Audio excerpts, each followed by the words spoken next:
La souffrance les suit, même à des milliers de kilomètres de chez eux. Les Palestiniens qui vivent à l'étranger ne sont pas épargnés. Leur souffrance à eux est d'ordre psychologique. Avoir des proches et des êtres chers à Gaza en cette période de génocide est très angoissant pour eux. Oussama est jeune Palestinien qui réside en Algérie. Il est dans un état d'effondrement total. Chaque jour, il s'attend à recevoir des nouvelles de perte de nouveaux membres de sa famille. Il ne trouve aucun moyen pour contacter ses proches. Il suit donc l'actualité du génocide sur le petit écran. Je m'appelle Oussama Ziad Ibrahim Abou Obeid, originaire du village Hamama, un enfant de Gaza. Je poursuis mes études ici en Algérie. J'ai terminé ma thèse de doctorat depuis quelques mois. Lors de cette guerre, mon frère est tombé en martyr ainsi que tous mes oncles. Aussi, beaucoup de membres de ma famille sont blessés, dont récemment ma grand-mère.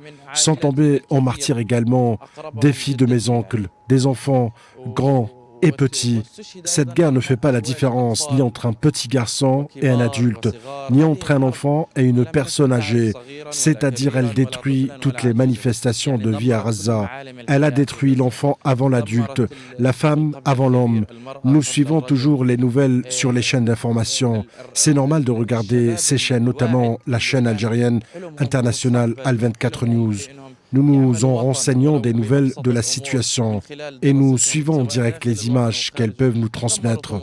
Chacun ayant la main sur le cœur car attendant à tout moment d'apprendre la nouvelle de décès ou de martyrs de ses proches, de sa famille, ses amis. Imaginez que vous recevez les nouvelles de martyrs de votre famille, frères et amis alors que vous êtes sur le banc des études, en train de travailler dur et de lutter dans le but de décrocher le diplôme que vos parents rêvaient de vous voir avec.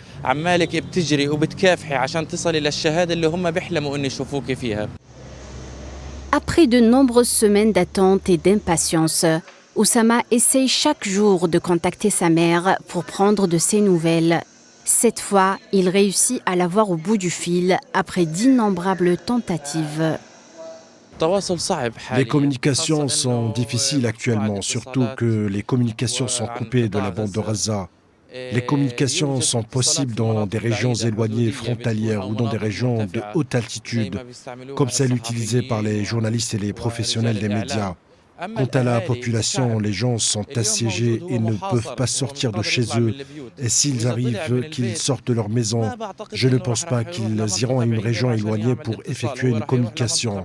Ils partiront dans une région éloignée pour amener de la nourriture ou de l'eau pour survivre dans ces conditions. Mais chaque jour, on essaie de les contacter. Chaque minute, nous tentons de les joindre. Ranine, jeune Palestinienne qui a vécu la guerre de 2008 à Gaza. Elle se souvient aujourd'hui de l'épisode douloureux de destruction qu'elle n'arrive pas à oublier. En tant que Palestinienne qui avait survécu à la première guerre dans la bande de Gaza en 2008, à l'époque, j'avais à peine 10 ans. Mais les souvenirs de la guerre, ses affres et sa tragédie sont toujours présentes dans l'esprit de l'individu palestinien et gazaoui. Moi, jusqu'à maintenant, j'ai un problème avec le bruit des avions, car les avions à Gaza ne signifient que les avions de guerre. Nous n'avons pas une aviation pour le tourisme ou pour se déplacer d'un pays à un autre. Même si tu vis dans un autre pays où toutes les conditions de sécurité et de confort sont garanties, les souvenirs de la guerre hantent toujours l'esprit de personnes, qu'elles soient petites ou grandes. Des choses inoubliables. Les guerres précédentes n'étaient pas comme cette guerre actuelle dans la bande de Gaza. La plus longue avait duré seulement 53 jours lors de la guerre de 2014. La guerre actuelle est la pire de toutes. Nous avons constaté que le nombre des enfants représente le plus grand nombre des martyrs qui ont atteint actuellement plus de 33 000 martyrs. Nous avons vu des enfants mutilés, des enfants traumatisés par la peur, tremblants de la peur, qui ne peuvent pas manger, qui ne vivent pas leur enfance. Ce souvenir douloureux a poussé Ranine à chercher un moyen pour soutenir son peuple à Gaza. Les réseaux sociaux ont donc été sa seule arme pour dénoncer les crimes de l'occupation. J'ai essayé dans la mesure du possible de transmettre la voix du citoyen palestinien, et notamment le Gazaoui, qui souffre de la guerre depuis le 7 octobre, sur les réseaux sociaux. Les lieux et les époques varient, mais la souffrance et le chagrin restent un dénominateur commun pour tous les Palestiniens.